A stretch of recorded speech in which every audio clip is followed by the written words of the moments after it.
Welcome from all of us at He Is Risen Ministries. Your support by subscribing and giving a thumbs up helps us keep creating videos that inspire and equip those seeking a deeper walk with the Lord. Today I want to walk with you through something we've talked about before, and I'm revisiting it again because it's that important. Sometimes we move on too quickly from foundational truths. But this one shapes everything. It shapes how we read the Gospels, how we understand Jesus' words, how we respond to who He claimed to be. We're going to talk about titles, simple words on the surface, but explosive in their original setting. Son of Man, Son of God, Anointed One, God the Father. To really understand these, we have to do something unusual. We have to time travel, not physically, but mentally. We have to step out of our 21st century mindset and step into first century Judea, because the Bible was not written in our culture, it was written in theirs. And if we want to understand how the audiences at the time understood the books when they were first written, we must become familiar with their expressions, their customs, their assumptions, their shared understanding. It's a little like reading someone else's private text messages without knowing their inside jokes. You'll read the words, but you won't catch the meaning. To fully understand, we must live in their thoughts for a moment, hear what they heard, feel what they felt, because words carry weight inside their own culture. If I say today that someone is the president, you immediately understand authority, power, leadership. But say that phrase in ancient Rome, and it doesn't mean the same thing. Same word, different world. That's what happens when we read the Gospels without stepping into their world. We hear familiar titles, but they heard thunder. Let's start with Son of Man. To us that can sound almost humble, almost like it just means a human being. But when Jesus used that title, he was reaching back to Daniel 7:13-14. Daniel describes one like a son of man coming with the clouds of heaven and being given dominion, glory, and a kingdom that will never be destroyed.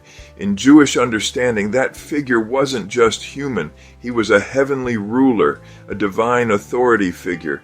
And notice something, he comes with the clouds. In the Old Testament, riding the clouds is something God does. So when Jesus called himself the Son of Man, he wasn't downplaying who he was. He was identifying himself with that prophetic divine ruler. That's why in Matthew 26:64, when he tells the high priest, "You will see the Son of Man seated at the right hand of power and coming on the clouds of heaven," the reaction is immediate. The high priest tears his robes. He declares it blasphemy because they understood exactly what Jesus was claiming.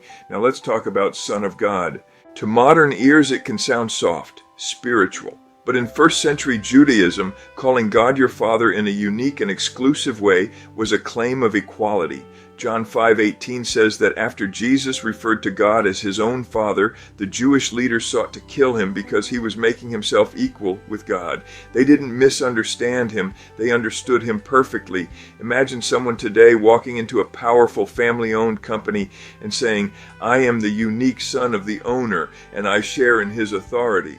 That's not sentimental, that's bold. That's what they heard. Now consider Anointed One, Messiah, Christ. To us, Christ almost feels like a surname, but in the first century, Messiah meant the promised king, the fulfillment of 2 Samuel 7, the heir of David's throne, the ruler who would reign forever. It carried national hope, political tension, spiritual expectation.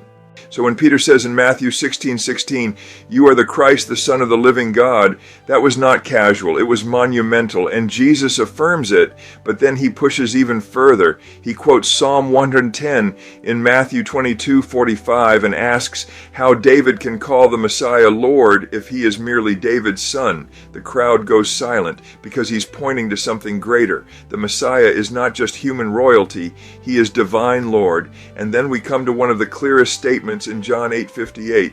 Before Abraham was, I am. Not I was, I am.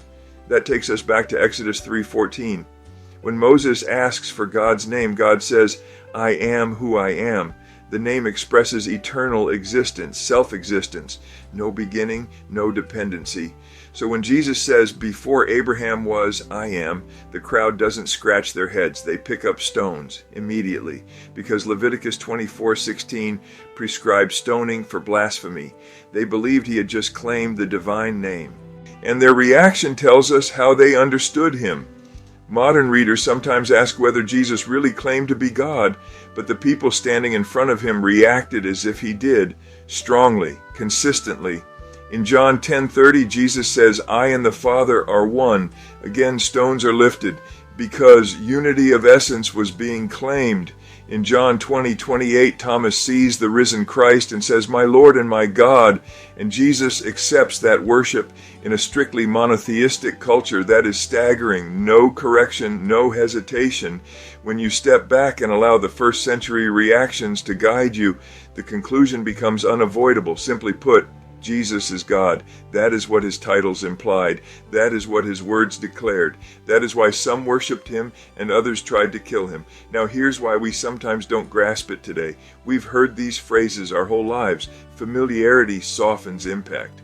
It's like hearing a powerful song so many times that you stop noticing the lyrics. But the first century audience didn't hear background music. They heard confrontation, decision, claim. Either he was blaspheming or he was who he said he was. There was no comfortable middle ground, and that's why I'm revisiting this topic.